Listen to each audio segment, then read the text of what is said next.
What's up everyone, today I got a special video for you. Instead of doing a typical guitar lesson where I teach the rhythm guitar parts or the lead guitar parts, we're actually going to do a vocal melody today. So the song I've chosen is Comfortably Numb by Pink Floyd. The reason for that is because there's a lot of orchestral instruments going on for most of the song. Unless of course you have the two amazing, beautiful guitar solos, probably two of the greatest guitar solos of all time. But we're going to cover that in the next video in a different lesson.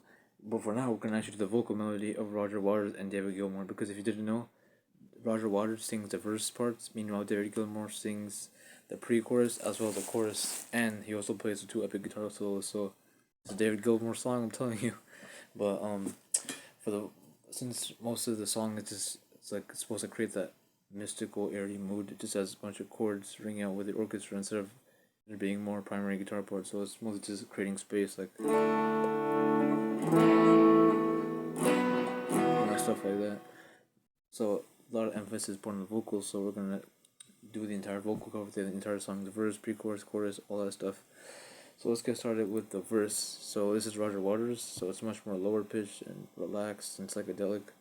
So the first phrase sounds like this.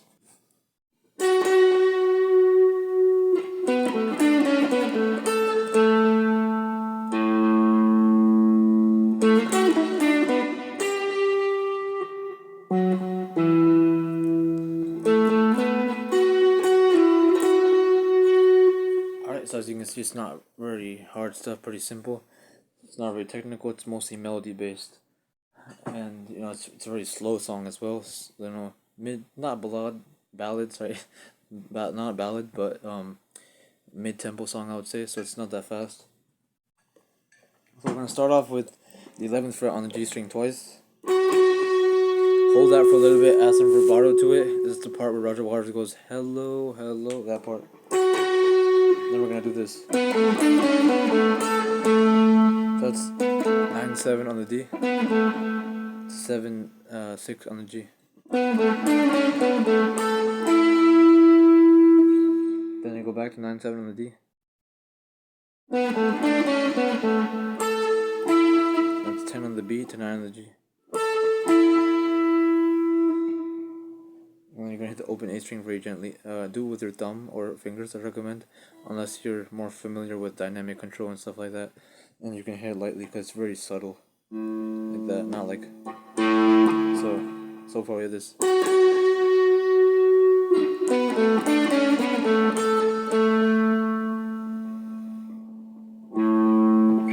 Alright, then we have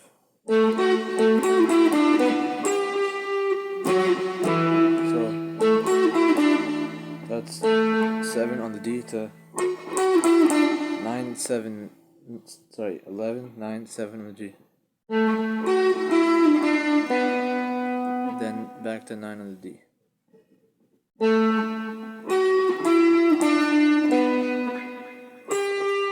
So that's 12th fret on the G. Then we have this.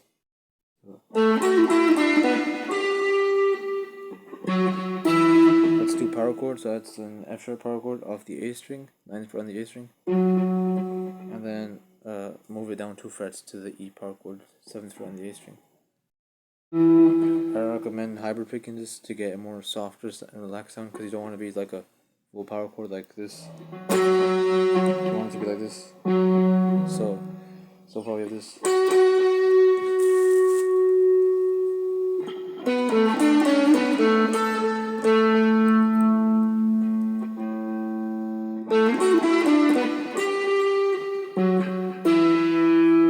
Last phrase.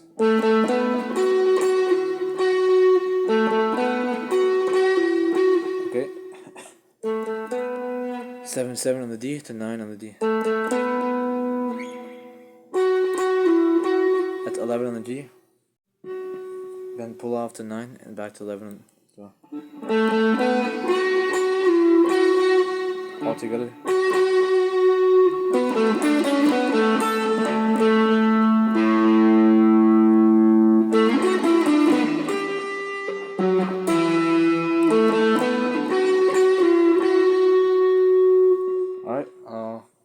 Next phrase sounds like this.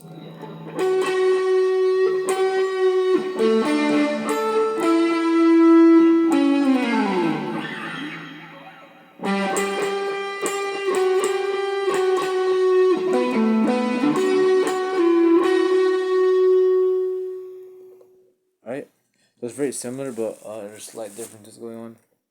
So we're gonna start off with the 11th fret on the G string again twice, but then after that you're gonna do a pre-bend. So instead, don't bend it up. Don't bend it up a half step. Already have it bent half step, and pick and bring it down. So right, then you do this. So same melody, just different notes, right?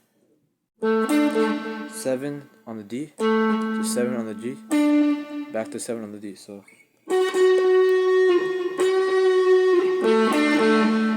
then you do this. 10 on the B to 9 on the G.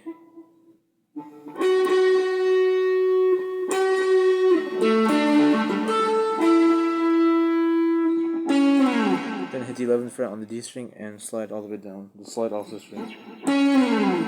You can stop here, or just all the way, right? That sounded cool.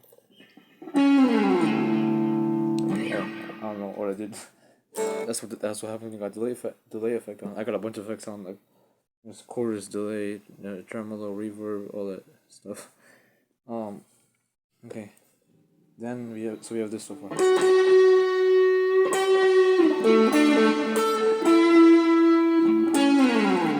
Next part sounds like this. So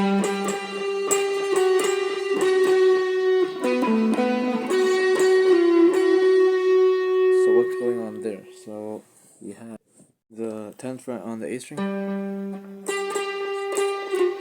we're gonna hit the 12th fret on the G string twice. Then you go 12, 11, 12 on the G string. And hit the 11th fret twice. Then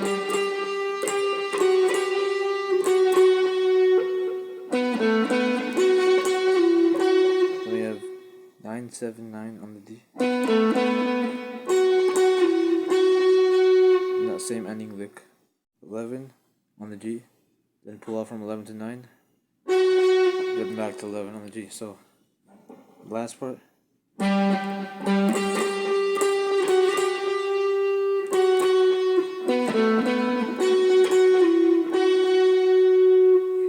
Okay, third and final phrase of the first verse. Second verse is basically the same thing as well, so this is both verses. Third and final phrase for both verses.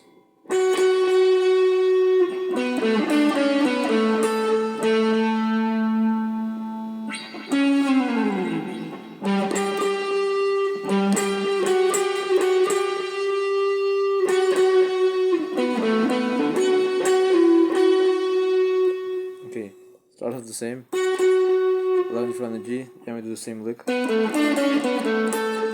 it's yeah, sorry, I think my cat just fell. Anyways, where were we? Same start. 11th fret on the G string twice. Same lick again, 9, 7 on the D, 7, 6 on the G. Back to 9, 7 on the D. 10 on the B to 7 on the D, right? So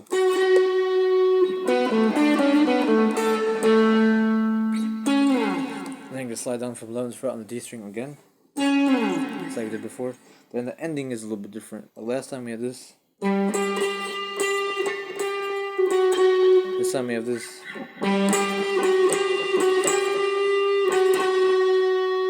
So it's a little bit more direct and moving, if you will. So it's 10 on the A to 12 on the G. Then we do this. It's 11, 12, 11, 12 on the G. And then you're going to hit the 11th fret twice. So slowly.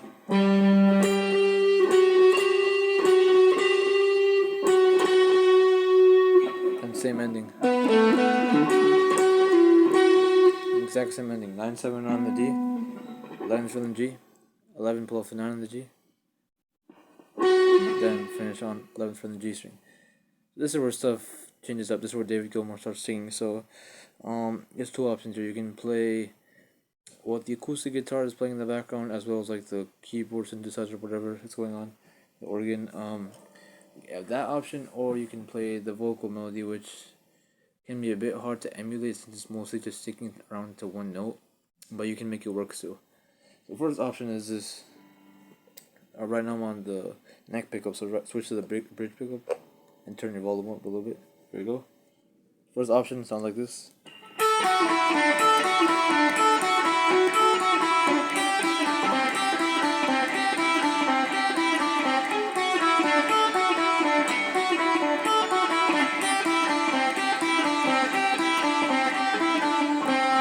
So you can do something like that. So if you want to do that, if you have two guitar players, one of them can just do this. It works because it's obviously you don't have an entire orchestra when you're playing this live. I mean, unless you do. Well, this basically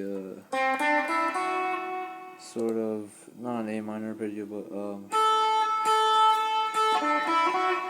gonna hit the 5th fret on the high E string, 7/5 on the B to 7 on the G. Just keep repeating those 4 notes. And move the entire shape just down 2 frets. So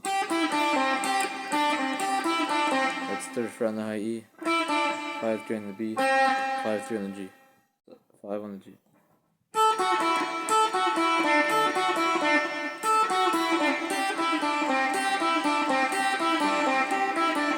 Play that a few times, or the other option is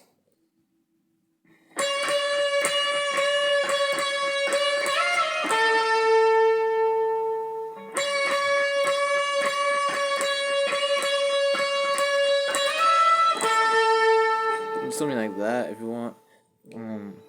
That's just the 11th fret, bending it up and down, releasing and playing it normally in half step bends and all that stuff. Just basically on the 14th fret of the B string. That's the part where it goes. What's the lyrics? There is no pain that you are receding. I think that's the lyric. So just play that a bunch of times, bend it up and down, just figure out the melodies. No like actual way. That's why I said it's not like exact. That's why I said earlier. That's because you have to feel the melody and hear it. But after you play that a few times, 14th fret on the B string, then you slide up to the 17th fret on the B string, and then play the 14th fret on the G string. So.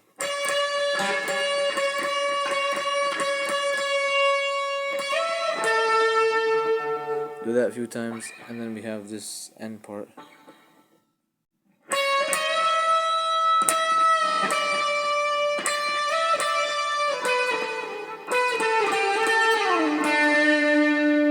So that's the part where it goes, I have become comfortably numb, right?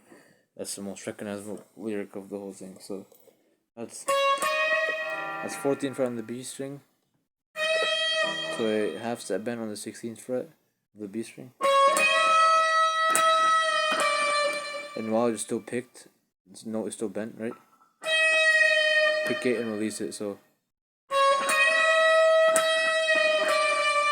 And resolve it down to the 15th fret on the B string.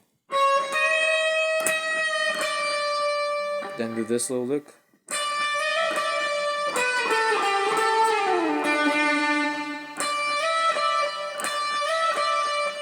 So what that is, it's 15 slide to 17 on the B. Then play it 15 on the B. That's 16, 14, 12 on the G. Then you're going to hit the 14th fret again and slide down to the 7th fret. So.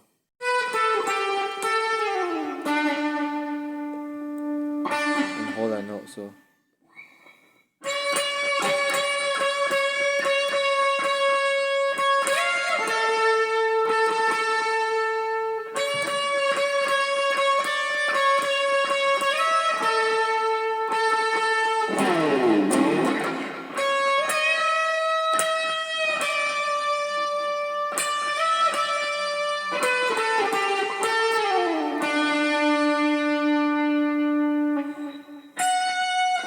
That's when the first solo starts. Then we don't really have anything else to cover besides the little chord that happens. Well, it's not little. It's definitely not little. It's very big. A chord that happens right before the outro solo, because for the interlude solo in the middle, it's just after you do this, and that whole thing, you're holding the sound from the G string, and then the next solo just starts.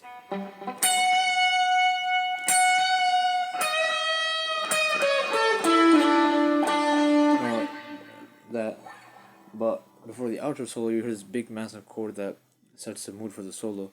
So what chord is that? Well, that's just a D power chord. So it's second fret on the G string and third fret on the B string. You can also get the open A and D string to make it sound even bigger. Try not to get the two E strings though. Alright.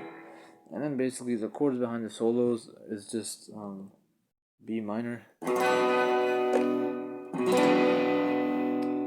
A major, G major, D major, C major, and E minor. So just remember those are the chords that are being used for the majority of the song, as well as underneath the solos. That's what David Gilmour is soloing over. So if you have another guitarist, he can play those, he or she, or if you have a keyboardist or piano or organ, whatever. Keyboard is probably most possible. Can't have orchestra, but those are the basic chords just going on. B minor, A major, G major, D major, C major, and E minor. So those 6 chords in that order that I just played in. That's basically it. Thanks for watching, and in the next video I'll do the solo. But for now, see you later. Bye bye.